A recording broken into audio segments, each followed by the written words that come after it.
سید العلماء حضرت معاذ بن جبل رضی اللہ تعالیٰ عنہ روایت فرماتے ہیں کہ ایک مرتبہ مجھے جناب رسول اللہ صلی اللہ تعالیٰ علیہ وسلم نے 10 نصیحتیں فرمائیں۔ ان 10 نصیحتوں میں سے پہلی نصیحت حضور اقدس صلی اللہ علیہ وسلم نے مجھے یہ فرمائی کہ دیکھنا معاذ کبھی اللہ تعالیٰ کے ساتھ کسی کو شریک نہ کرنا، یعنی کبھی شرک نہ کرنا، کبھی شرک نہ کرنا، اگرچہ تمہیں قتل کر دیا جائے، تمہیں جلا کے مار دیا جائے،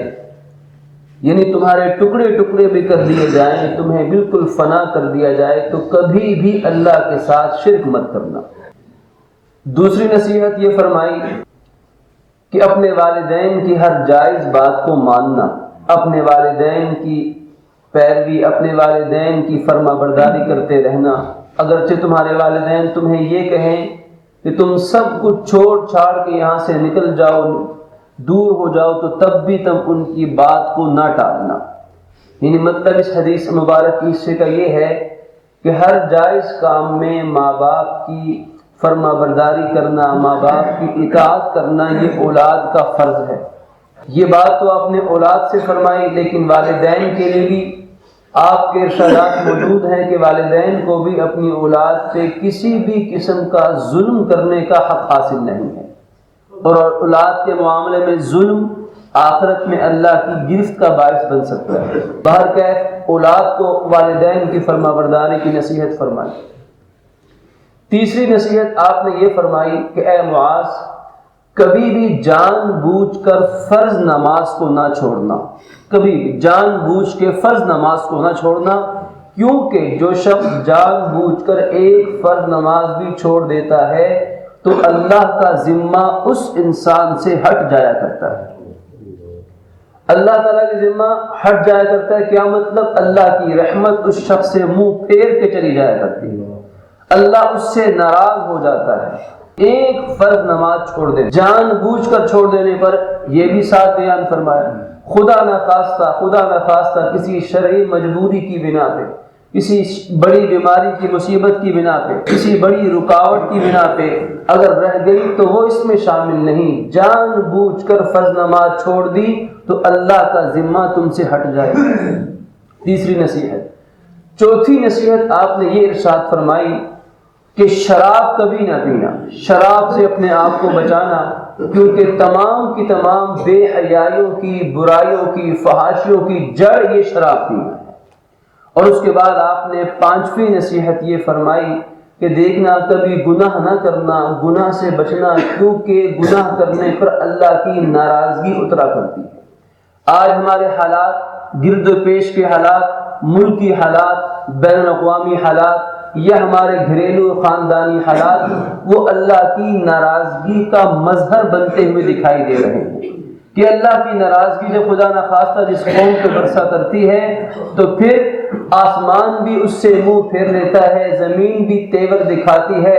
ہوائیں بھی مخالفت میں اتر آتی ہیں، پھر انسان کہیں کا نہیں رہتا کیونکہ رب ناراض ہو چکا۔ اور رب کی ناراضگی کی بڑی وجہ فرمایا گناہ سے بچنا، کیونکہ گناہ سے اللہ کی ناراضگی اترا کرتی ہے۔ چھٹی نصیحت آپ نے یہ ارشاد فرمائی کہ تم جہاد کے دن میدان جہاد سے کبھی بھی مت بھاگنا، چاہے تمہارے سارے ساتھی، سارے مسلمان شہید بھی کر دیے جائیں، یعنی ڈر کر میدان جہاد سے کبھی پیٹھ پھیر کر مت بھاگنا۔ 7ویں نصیحت آپ نے یہ ارشاد فرمائی کہ جس علاقے میں وبا پھیل جائے، جس علاقے میں موت کی بیماری پھیل جائے اور تم اس علاقے میں پہلے سے موجود ہو تو تم وہاں پہ جم کے رہنا، وہاں سے بھاگنا نہیں۔ اب اس پہ غور فرمائیے گا کہ جس علاقے میں وبائی بیماری پھیل جائے، وبائی بیماری، اب فرمایا اگر تم اس علاقے میں پہلے سے موجود ہو جہاں پر یہ بیماری پھیلی تو وہاں سے ڈر کے مت بھاگو، وہاں پہ جم کے رہو، کیونکہ اگر تمہاری موت اس بیماری سے لکھی ہوئی ہے یا کسی اور صورت میں تو تم جہاں مرضی چلے جاؤ تم موت سے بچ نہیں سکتے۔ اگر وہ اس علاقے میں بیماری موجود ہے تو تم وہاں سے بھاگ کے مت جاؤ، تمہارا بھاگنا تمہیں وہاں سے فائدہ نہیں دے گا، اور دوسری روایت سے یہ مفہوم بھی ملتا ہے اگر کوئی اس علاقے میں موجود نہ ہو تو اس کو بھی اس علاقے میں حتی الامکان نہیں آنا چاہیے۔ بہرکیف اللہ کی قدرت کی طرف نظر رکھنی چاہیے۔ کوئی ذات کوئی چیز اپنی ذات کے اعتبار سے آدمی کو نفع نقصان نہیں دے سکتی جب تک کہ اللہ رب العالمین کی مرضی شامل حال نہ ہو جائے۔ اسی طریقے سے پھر آپ نے ایک نصیحت اور ارشاد فرمائی کہ دیکھنا معاذ، جن لوگوں کا خرچہ تم پر لازم ہے ان کا خرچہ اچھی طرح سے ادا کرتے رہنا، یعنی وہ مسلمان مثلاً بیوی ہے، بچے ہیں، ماں باپ ہیں، بعض صورتوں میں تو جن لوگوں کا خرچہ اخراجات نفقہ وغیرہ تم پر ادا کرنا لازم ہے ان کو اچھے مال سے ان پہ خرچ کرو، یعنی حرام مال سے نہ ہو اور ناجائز مال سے نہ ہو، حلال روپیہ پیسہ، حلال چیز، جائز مال، محنت کا مال وہ ان پہ خرچ کرو، اچھا مال ان پہ خرچ کرو، یعنی کنجوسی سے کام نہ لو، بخل سے کام نہ لو، اسراف سے کام نہ لو، تبذیر سے کام نہ لو، میانہ روی کے ساتھ، اعتدال کے ساتھ اپنے بیوی بچوں کے اوپر، دیگر مسلمانوں کے اوپر، اعزاء اقارب کے اوپر اچھے مال سے اچھے انداز میں خرچ کرتے رہو۔ اور پھر آپ نے 9ویں نصیحت ان کو یہ ارشاد فرمائی کہ اے معاذ، اپنے گھر والوں کی تربیت کے لیے اپنا عصا، اپنی لاٹھی لٹکائے رکھنا۔ اب اس پہ غور فرما لیجیے، کس کے لیے؟ اپنے گھر والوں کی تعلیم اور تربیت کے لیے، ان کو اچھا ادب سکھانے کے لیے کیا کرنا؟ اپنی لاٹھی لٹکائے رکھنا۔ لاٹھی لٹکائے رکھنا، یہ نہیں فرمایا کہ ہر وقت ان کی پٹائی کرتے رہنا، یہ بھی نہیں فرمایا کہ ہر وقت ان کو ڈانٹتے رہنا، یہ بھی نہیں فرمایا کہ ان کے ساتھ ایسا سلوک کرنا کہ ان کی عزت نفس مجروح ہو جائے، بلکہ فرمایا لاٹھی لٹکائے رکھنا۔ کیا معنی اس کا یہ نکلا کہ اپنے گھر والوں کی تعلیم تربیت کے لیے اپنے روب کو ان پہ قائم رکھنا، ان پہ ظلم روا رکھنے کے لیے نہیں،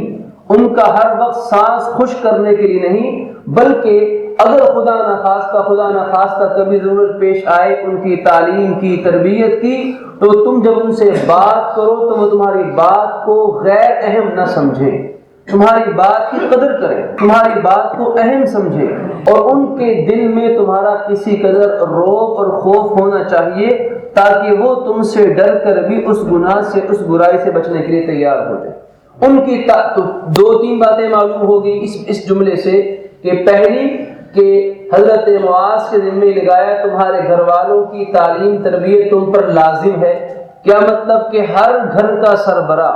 ہر گھر کا بڑا، ایک شخص جو اپنے گھر کا سربراہ ہو، اس پر یہ لازم سب سے زیادہ کہ وہ اپنے گھر والوں کی تعلیم و تربیت کا خیال رکھے، اور حتی الامکان انہیں تعلیم دے، تربیت دے، تہذیب سکھائے، ادب سکھائے، ان کی اچھی دینی تربیت کرے۔ اور آخری نصیحت آپ نے یہ فرمائی کہ دیکھنا معاذ کہ تم اپنے گھر والوں کو ہمیشہ اللہ رب العالمین کے احکامات سے ڈراتے رہو،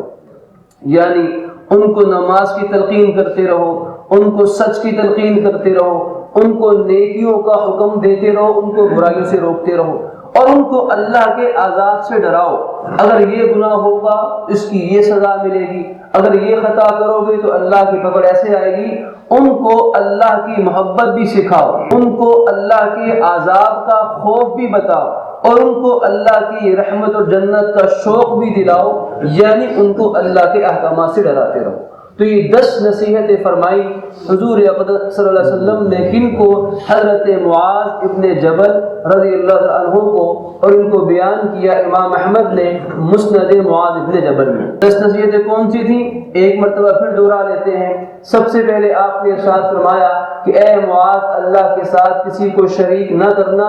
اگرچہ تمہیں قتل کر دیا جائے یا تمہیں جلا کے ختم کر دیا جائے۔ اے معاذ، اپنے والدین کی ہمیشہ فرما برداری کرتے رہنا، اگرچہ وہ تمہیں کہیں کہ تم سب کچھ چھوڑ چھاڑ کے نکل جاؤ تب بھی بات مان لینا۔ اسی طرح فرمایا اے معاذ کہ تم کبھی بھی شراب نہ پینا، شراب سے بچنا، کیونکہ تمام بے حیائیوں برائیوں کی جڑ شراب ہے۔ فرمایا کہ اے معاذ، کبھی بھی فرض نماز کو جان بوجھ کر مت چھوڑنا، کیونکہ جو فرض نماز جان کے چھوڑ دیتا ہے اللہ کا ذمہ اس سے ہٹ جایا کرتا ہے۔ پھر اسی طرح آپ نے نصیحت یہ فرمائی کہ اے معاذ کہ تم جہاد والے دن میدان جہاد سے ڈر کے مت بھاگنا. اور پھر فرمایا اے معاذ اگر کسی علاقے میں وبا پھیل جائے اور تم وہاں موجود ہو تو تم وہاں پہ جم کے رہنا. پھر اسی طرح آپ نے ارشاد فرمایا کہ اے معاذ تم اپنے گھر والوں پہ جن کا خرچہ تم پہ فرض ہے تم اچھے انداز میں ان پہ خرچ کیا کرنا.